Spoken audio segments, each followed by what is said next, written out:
ಎಲ್ಲರಿಗೂ ನಮಸ್ಕಾರ. ಇವತ್ತೊಂದು ಒಳ್ಳೆ ಅದ್ಭುತವಾದ ಒಂದು ರೊಟ್ಟಿ ಮಾಡ್ಕೊಳ್ಳೋಣ. ಅದು ನೇಚರಲ್ ಸಿಗೋ ಅಂಥದ್ದು. ನೇಚರಲ್ ಏನು ಸಿಗುತ್ತೋ ಅದನ್ನ ನಾವು ತಿಂತಾ ಬಂದರೆ ನಮ್ಮ ಆರೋಗ್ಯನೂ ಸಹ ಕಾಪಾಡ್ಕೊಳ್ಬೋದು. ಸೊ ಅದು ಯಾವುದು ಅಂದರೆ ಬಾಳೆಹಣ್ಣಿನ ಹೂವು ಬರುತ್ತಲ್ವ, ಸೊ ಅದು ತೊಗೊಳ್ತಾ ಇದ್ದೀನಿ.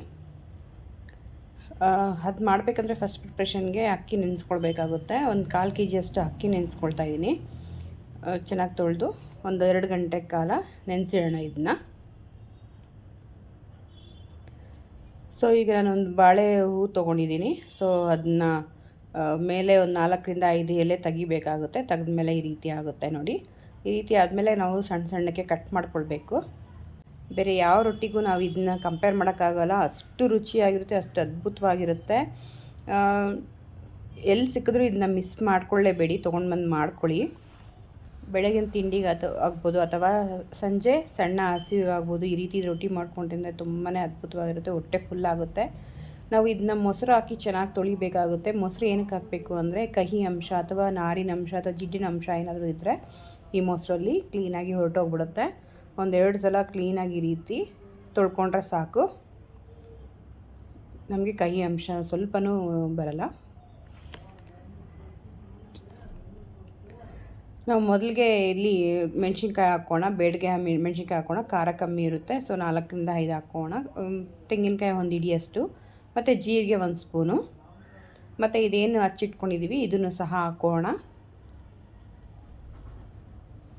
ಮತ್ತು ಅಕ್ಕಿ 1/4 kg ಅಷ್ಟು ಸಹ ಹಾಕ್ಕೊಂಡು ಒಟ್ಟಿಗೆ ಮಿಕ್ಸಿಲಿ ಹಾಕ್ಕೊಳ್ಬೋದು. ಅಥವಾ ಚಿಕ್ಕ ಚಿಕ್ಕ ಜಾರ್ ಇದ್ದರೆ 2 ಸಲ ಅಥವಾ 3 ಸಲ ನಾವು ಇದನ್ನ ರುಬ್ಕೊಳ್ಬೋದು.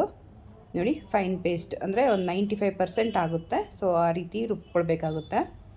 ಇದಕ್ಕೆ ನಾವೀಗ ರುಚಿಗೆ ತಕ್ಕಷ್ಟು ಉಪ್ಪು ಸಹ ಸೇರಿಸ್ಕೋಣ. ಇಲ್ಲಿ ಸೋಡಾ ಗಿಡ ಏನೂ ಬಳಸೋದು ಬೇಡ. ಕೊತ್ತಂಬರಿ ಸೊಪ್ಪು ಒಂದು ಸ್ವಲ್ಪ, 1 ಹಿಡಿಯಷ್ಟು ಹಾಕೋಣ, ಚೆನ್ನಾಗಿರುತ್ತೆ. ಮತ್ತು ಈರುಳ್ಳಿ ಒಂದು ಸ್ವಲ್ಪ, 1 ಗಡ್ಡೆ ಅಷ್ಟು ಹಾಕ್ಕೊಂಡಿದ್ದೀನಿ. ದೊಡ್ಡ ಸಣ್ಣಗೆ ಹಚ್ಕೊಂಡು ಹಾಕ್ಕೊಳ್ಳಿ, ತುಂಬ ರುಚಿ ಟೇಸ್ಟ್ ಚೆನ್ನಾಗಿ ಬರುತ್ತೆ. ಚೆನ್ನಾಗಿ ಮಿಕ್ಸ್ ಮಾಡ್ಕೊಳ್ಬೇಕು. ಚಪಾತಿ ಅಷ್ಟು ಗಟ್ಟಿ ಅಲ್ಲ, ರೊಟ್ಟಿ ಅಷ್ಟೂ ಗಟ್ಟಿ ಅಲ್ಲ, ಒಂದು ಸ್ವಲ್ಪ ತೆಳುವಾಗೇ ಬರುತ್ತೆ. ಯಾಕೆಂದರೆ ನಾವು ಇಲ್ಲಿ ಯಾವುದೇ ಹಸಿಟ್ಟುಗಳನ್ನ ಬಳಸಲ್ಲ.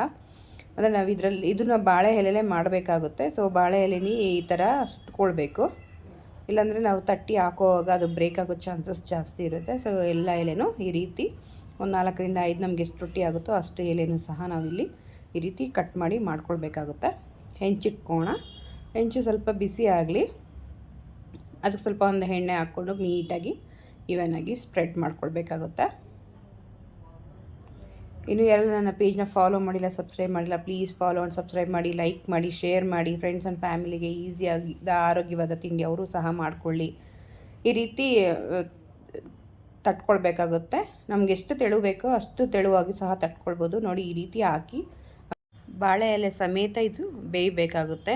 ಪೇಪರ್ ಅಷ್ಟು ತೆಳುವಾಗೂ ಸಹ ಮಾಡ್ಕೊಳ್ಬೋದು ನಾವು, ಅಷ್ಟು ಚೆನ್ನಾಗಿರುತ್ತೆ, ಈಸಿಯಾಗಿರುತ್ತೆ.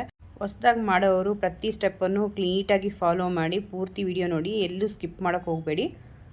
ಬಾಳೆ ಹಣ್ಣಾಗಿರ್ಬೋದು, ದಿಂಡಾಗಿರ್ಬೋದು ಅಥವಾ ಹೂವಾಗಿರ್ಬೋದು, ಇದು ದೇಹಕ್ಕೆ ಆರೋಗ್ಯಕ್ಕೆ ತುಂಬಾ ಒಳ್ಳೆಯದು, ತುಂಬ ತಂಪು ಕೊಡುತ್ತೆ. ಡಯಾಬಿಟಿಸ್ ಇರೋರಿಗಂತೂ ಇನ್ನೂ ಜಾಸ್ತಿ ಬೆನಿಫಿಟ್ ಸಿಗುತ್ತೆ. ಸೊ ಮಿಸ್ ಮಾಡ್ಕೊಳ್ಬೇಡಿ. ಚಿಕ್ಕ ಮಕ್ಕಳಿಂದ ಹಿಡಿದು ದೊಡ್ಡವ್ರ ತನಕ ಈ ರೀತಿ ಮಾಡಿಕೊಟ್ರೆ ತುಂಬ ಇಷ್ಟಪಟ್ಟು ತಿಂತಾರೆ, ಇನ್ನೂ ಬೇಕು ಅಂತ ಮಾಡಿಸ್ಕೊಂಡು ತಿಂತಾರೆ. ನಮ್ಮ ಆರೋಗ್ಯ ನಮ್ಮ ಕೈಯಲ್ಲೇ ಇರುತ್ತೆ. ಸೊ ಅದನ್ನ ನಾವು ಸರಿಯಾದ ರೀತಿಯಲ್ಲಿ ಬಳಸ್ಕೊಳ್ಬೇಕು. ನೇಚರಲ್ಲಿ ಏನು ಸಿಗುತ್ತೋ ಅದನ್ನ ನಾವು ಸರಿಯಾದ ರೀತಿಯಲ್ಲಿ ಬಳಸ್ಕೊಳ್ಳೋದ್ರಿಂದ ನಮ್ಮ ಆರೋಗ್ಯನೂ ಸಹ ಚೆನ್ನಾಗಿರುತ್ತೆ. ಪ್ರತಿಯೊಂದೂ ಸಹ ಸೇಮ್ ಅದೇ ಪ್ರೋಸೆಸ್ಸಲ್ಲಿ ಬೇಯಿಸ್ಕೊಳ್ಳಿ.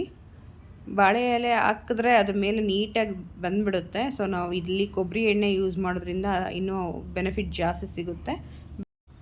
ತುಪ್ಪ ಅಥವಾ ನಾರ್ಮಲ್ ಎಣ್ಣೆನೂ ಸಹ ಬಳಸ್ಕೊಳ್ಬೋದು. ನೋಡಿ ಎಷ್ಟು ಚೆನ್ನಾಗಿ ಬೇಯುತ್ತೆ, ಪೇಪರ್ ಅಷ್ಟೇ ತೆಳುವಾಗಿ ಬರ್ತಿದೆ. ಬೇರೆ ರೊಟ್ಟಿಗಿಂತ ಈ ರೊಟ್ಟಿ ಇನ್ನೂ ತುಂಬಾ ಸುಲಭ. ಬೇರೆ ಚಟ್ನಿ ಆ ಥರ ಪಲ್ಯ ಏನೂ ಬೇಕಾಗಿರಲ್ಲ, ಹಾಗೇ ತಿನ್ಬೋದು. ಅಷ್ಟು ಅದ್ಭುತವಾಗಿರುತ್ತೆ, ಅಷ್ಟು ರುಚಿ ಕೊಡುತ್ತೆ ಇದು. ಬಾಳೆಯಲ್ಲಿ ಸರ್ವ್ ಮಾಡ್ತಿದ್ರೆ ಈಗಲೇ ತಿನ್ನಬೇಕು ಅನ್ನೋ ಕ್ಯೂರಿಯಾಸಿಟಿ ಜಾಸ್ತಿ ಆಗ್ತಾಯಿದೆ. ಸೊ ನೋಡಿ ಎಷ್ಟು ಸಾಫ್ಟಾಗಿದೆ ಮತ್ತು ಎಷ್ಟು ಚೆನ್ನಾಗಿ ಬಂದಿದೆ. ಚಟ್ನಿ ಮಾಡಿದ್ದೆ, ಸೊ ಆ ಚಟ್ನಿ ಜೊತೆ ಇದನ್ನ ಸರ್ವ್ ಮಾಡ್ಕೊಳ್ತಾ ಇದ್ದೀನಿ. ಪ್ರತಿಯೊಂದು ಅಷ್ಟೇ ಸೇಮ್ ಅದೇ ಪ್ರೋಸೆಸ್ಸಲ್ಲಿ ಬಾಳೆ ಎಲೆ ಹಾಕಿ ಬಿಟ್ಬಿಡಬೇಕು. 3ರಿಂದ 4 ನಿಮಿಷ ಬೇಯಿಸ್ಕೊಂಡ್ರೆ ಸಾಕು. ನೋಡಿ ಬಾಳೆ ಎಲೆ ಎಷ್ಟು ನೀಟಾಗಿ ಬಂದ್ಬಿಡುತ್ತೆ ಅದ್ರ ಮೇಲೆ. ಈ ಆರೋಗ್ಯಕರ ರೊಟ್ಟಿ ನಿಮ್ಗೆ ಇಷ್ಟ ಆಗಿದೆ ಅಂತ ತಿಳ್ಕೊಳ್ತಾ ಹೊಸ ರೆಸಿಪಿಯೊಂದಿಗೆ ಮತ್ತೆ ಸಿಗೋಣ. ಅಲ್ಲಿ ತನಕ ಟೇಕ್ ಕೇರ್ ಬಾಯ್. ನಿಮ್ಮ ದಿನ ಶುಭವಾಗಿರಲಿ.